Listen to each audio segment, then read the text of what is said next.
Perkenalkan, nama saya Muhammad Cutbit, ya, lebih dikenal dengan Cutbit, ya, owner rumah makan Cutbit.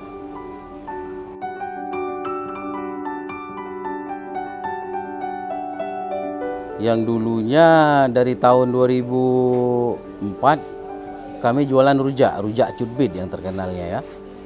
Sekarang sudah berubah ke rumah makan, juga masih menyediakan rujak.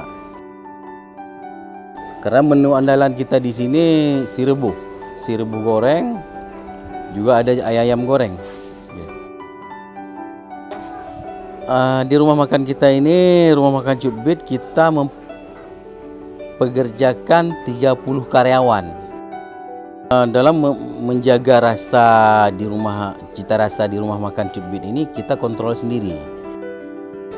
Daging yang kami habiskan untuk perharinya antara 100 sampai 200 kilo.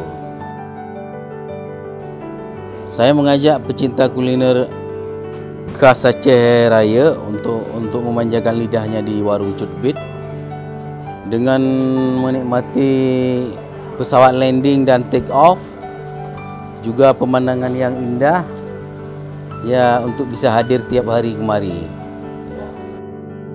Makanan di sini sangat recommended sekali bagi para pecinta kuliner yang suka dengan makanan khas Aceh. Sangat layak untuk dicoba di tempat ini.